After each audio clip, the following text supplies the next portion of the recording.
Hello, today I'm going to be reviewing Half-Life Blue Shift, released 2001 on PC.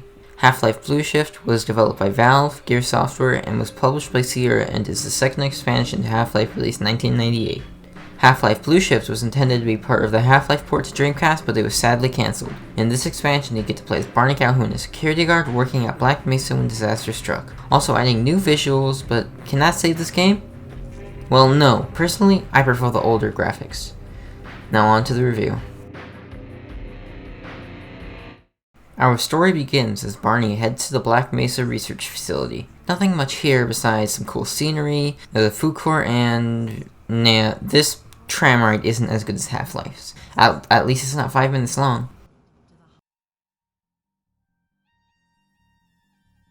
At the end of the tram ride, you will have to knock on the door, which is locked. As you wait, a tram will pass you with Gordon Freeman in it, and you get to see where that security guard was going because we are that guard. Once you are let in the room, a guard tells you that there have been tons of malfunctions in the facility today. That Calhoun, we've been having problems all over the facility this morning. System crashes, security malfunctions.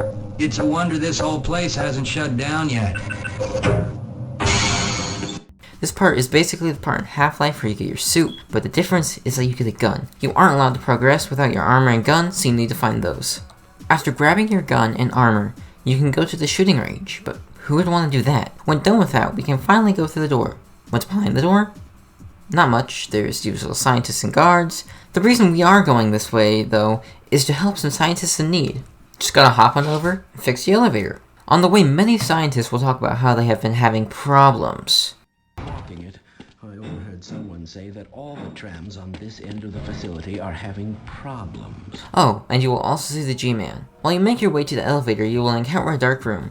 You'll need to use a flashlight, but the flashlight is one of the worst things in this game. It seems as if it's just a texture or something, maybe like a PNG or JPEG or something. It doesn't like the room enough to see. Once you get to the elevator, you will have to fix it. Afterwards, you can take the elevator down and have a nice ride. Until, the resonance cascade happens. The moment the cascade happens, you can get a good look at 2 aliens you were encountering in your playthrough. The Vortigaunt and the Hound die. Oh, and some people die.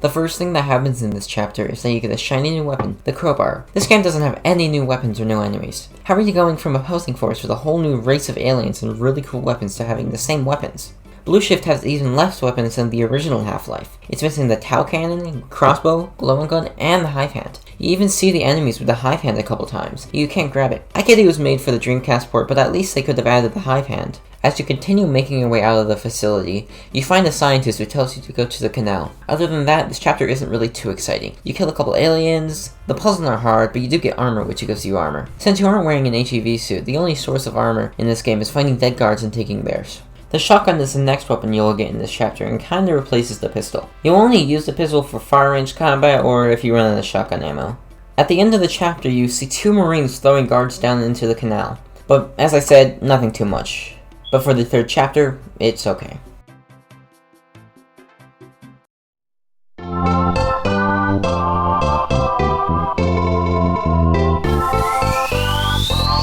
As Barney continues to escape, he is finally let out to breathe. In this chapter, you get a sweet new weapon, the Magnum. It is pretty strong and can take most enemies out in a single shot.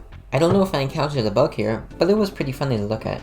In this chapter, you encounter one of the most famous Half-Life enemies, the Headcrab. They are some of the most annoying in the game and will jump at you and damage you. I'm not too sure if it was based or inspired by the facefuckers from the Alien franchise, but if not, that's a huge coincidence. There's also another new enemy, the Marines. They'll attack you with MP5s and shotguns. Like most enemies, they are easy to kill, but can be overwhelming if there's a lot. But they are a bit more annoying because they can throw grenades. Nothing much to them, but they will be one of the most common enemies in the rest of the game.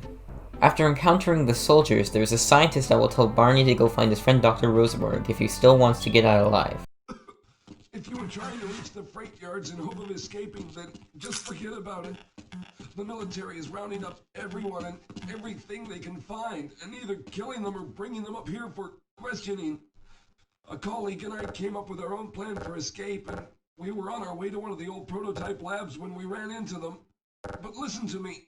If you still want to get out of here alive, your only hope may be to find my friend.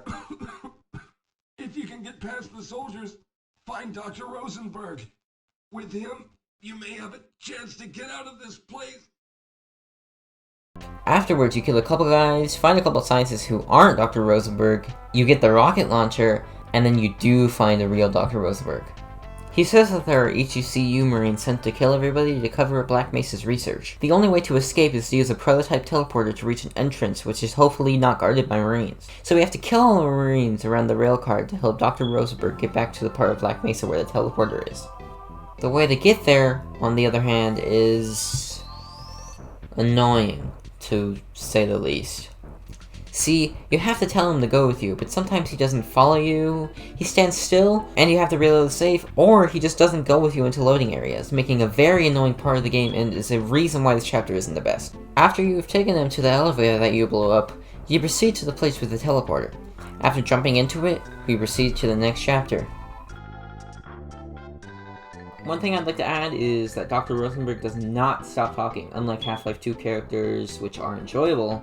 He is not. Okay, now on to focal point.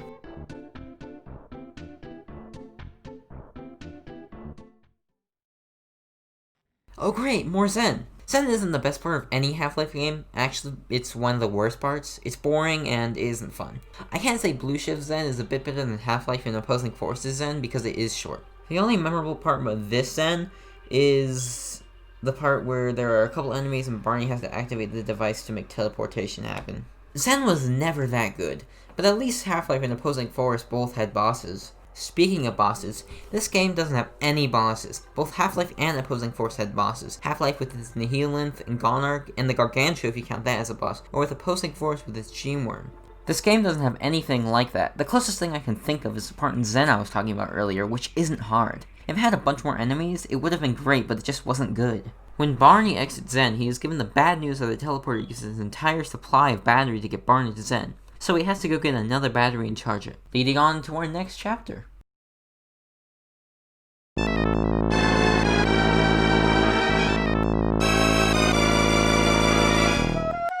This chapter is pretty good. You got aliens, marines, and some pretty good puzzles. It's fun, but also annoying in a way. The first thing you have to do is blow up a door. To do said thing, you have to push a barrel into some wires. Pretty difficult if you don't know things like that. You kill marines, aliens, and flip a couple of switches. Not really anything too new. You also only need to use 2 barrels for this part. The chapter will also have you backtrack a couple times, which can be pretty tedious. But once you get the battery, you basically beat the game.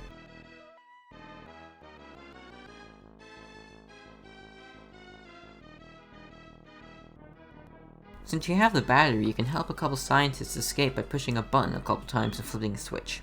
But once it's Barney's turn to go into the teleporter, some marines show up. Barney kills them, and you jump into the teleporter. Kinda weird to have a chapter for only 2 minutes and then you go into another one, but hey. Still pretty fun to jump into the teleporter while marines are shooting you. After Barney is teleported, he is glowing green, and is then teleported to Zen. You get to see Gordon Freeman being dragged across the floor by marines like in the chapter Apprehension in Half-Life. After that, Barney is saved with the scientists and then escape. Credits roll, and the game is done. I played this game for the first time this year and I loved it. I came back to review it and my opinion has changed.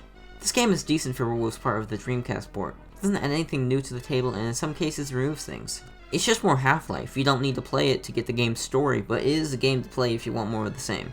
The soundtrack is still good and the atmosphere is great. Half-Life Blue Shift is a really short game, clocking around 3 hours 30 minutes for me. I really enjoyed my time playing this game, but I would much rather play Half-Life or Opposing Force. But that doesn't mean you shouldn't play this game, and for only $5, it's not that bad. Hopefully you enjoyed this. I'll talk to you later.